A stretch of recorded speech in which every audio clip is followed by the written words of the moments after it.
نہیں تو اپنی عقل سے کبھی بات نہ کریں۔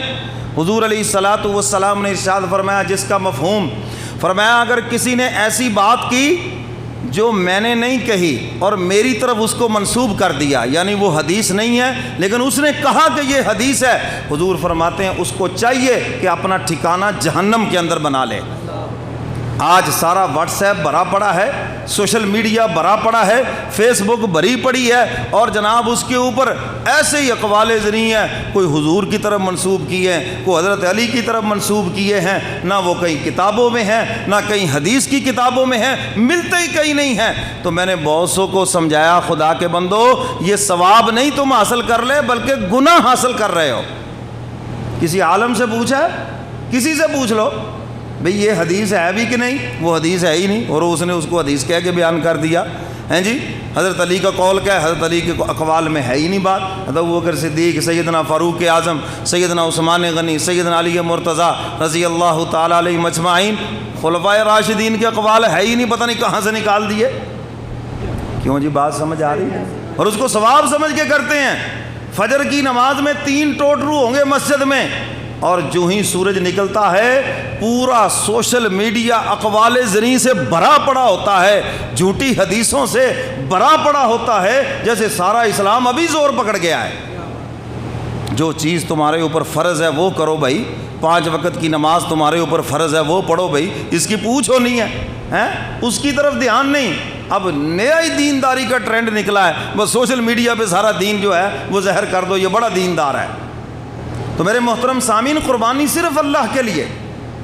اور میں نے عید کے بیان میں بھی اس کی طرف اشارہ کیا تھا کہ جس کے ذمہ قربانی واجب ہے، جب وہ قربانی کرے گا صرف اللہ کی رضا کے لیے، ایک تو ثواب ملے گا، ایک ایک بال کے بدلے نیکیاں ملیں گی، اور تمہارے نیکیوں کے ترازو میں یہ جانور رکھا جائے گا، اور اس کے بال، اس کا خون، پیشاب، پخانہ، رسی تک اور اس کے ناخن تک ہر چیز اس میں نیکیوں میں تولی جائے گی۔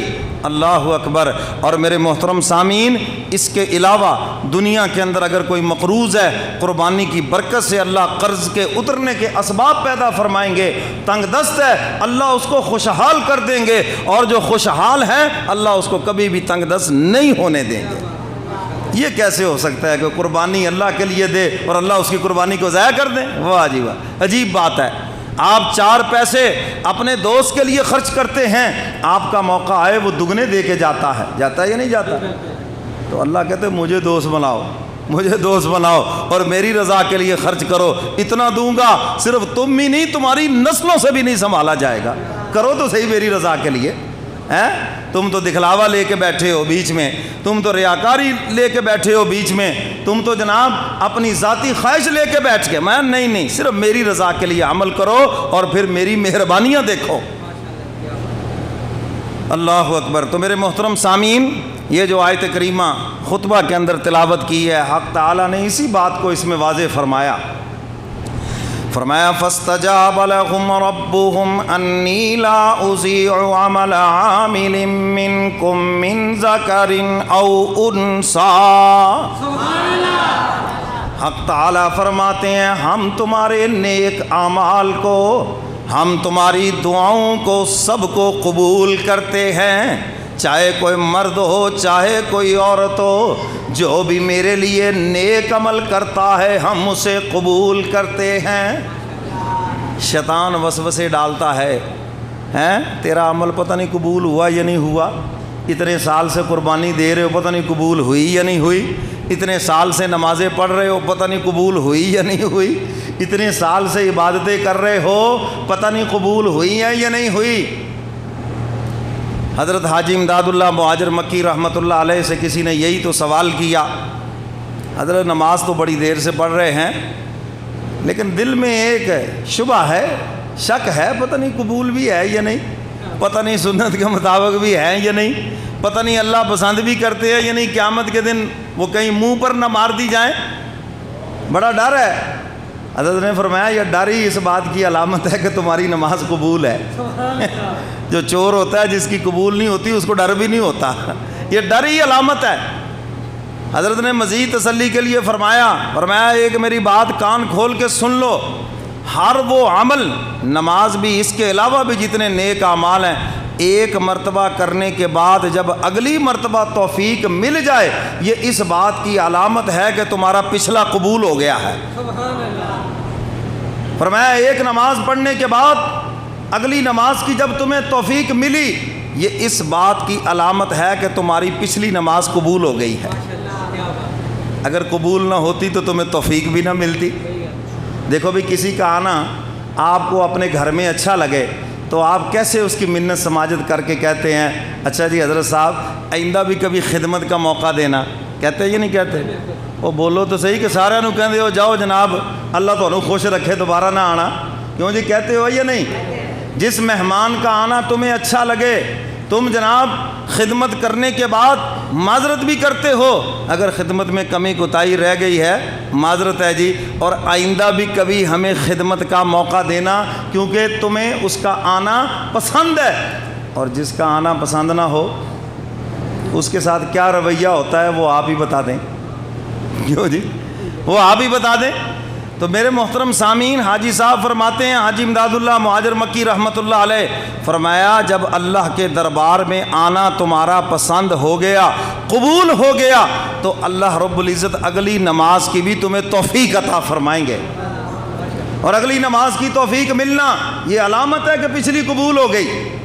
اور اللہ جب ناراض ہوتے ہیں نا، یہ بھی یاد رکھنا، وہ روٹی نہیں چھینتے، سجدوں کی توفیق چھین لیتے ہیں۔ روٹی تو وہ درندوں کو بھی دے رہے ہیں، کتوں کو بھی دے رہے ہیں، اپنے نہ ماننے والوں کو بھی دے رہے ہیں، وہ تو کافروں کو بھی دے رہے، زیادہ دے رہے ہیں بلکہ ان کو، تاکہ قیامت کے دن کوئی بات نہ کر سکے۔ فرمایا جب اللہ ناراض ہوتے ہیں تو عبادت کی، سجدوں کی توفیق چھین لیتے ہیں، یہی تو اس کی ناراضگی کی علامت ہے۔ اور جب وہ مہربان ہوتے ہیں، بندے سے راضی ہوتے ہیں اور اس کو اپنی فرما برداری کی اور اپنی عبادت کی توفیق عطا فرماتے ہیں۔ تو اس لیے میرے محترم سامعین، ان شکوک و شبہات میں نہ پڑنا۔ اللہ تعالیٰ بندے کی عبادات کو قبول فرماتے ہیں، جب توفیق دیتے ہیں نا عمل کرنے کی تو اپنی شان رحمت سے قبول بھی فرماتے ہیں۔ یہ تو پکی بات ہے، جیسی حضور نے نماز پڑھی ہم پڑھ سکتے ہیں ویسے، جیسا حضور نے صدقہ خیرات کیا میں اور آپ کر سکتے ہیں، ہمارے دل میں وہ خلوص ہی نہیں ہے۔ جو سجدہ کربلا کی سرزمین پہ حضرت حسین کر گئے میں اور آپ کر سکتے ہیں، وہ جذبہ ہی نہیں ہمارے تو دلوں میں۔ تو میرے محترم سامعین، جب انہوں نے توفیق عطا فرما دی تو ان کی شان رحمت سے امید ہے کہ اپنی شان رحمت سے ہمارے کمزور اعمال کو بھی قبول فرما لیں گے انشاءاللہ۔ سب کہو عبدن شکورا، بندے کی بڑی قدر کرتے ہیں، اس کے اعمال کی بڑی قدر کرتے ہیں۔ قیامت کے دن عمل چھوٹے چھوٹے اور چھوٹے چھوٹے عملوں پہ بخشش کا اعلان ہو رہا ہوگا، چھوٹے چھوٹے اعمال بظاہر جن کو ہم نیکی بھی نہیں سمجھتے، بظاہر جس کو ہم بڑا چھوٹا عمل سمجھ، اور بہت سے لوگوں کی بخشش اسی پہ ہو رہی ہوگی۔ تو اس لیے حق تعالیٰ اپنی شان رحمت سے قبول فرماتے ہیں۔ لگے رہو اعمال کے اندر، شیطان کے وسوسے میں کبھی نہ آنا، ان کی باتوں میں کبھی نہ آنا۔ لوگ بھی کہیں چھوڑو یار یہ کیا 100 چوہے کھا کے بلی آجنوں چلی، چلو 100 کھا کے گئی تو ہے، اور تو اس سے بھی آگے نکل گیا ہے، تجھے توفیق ہی نہیں۔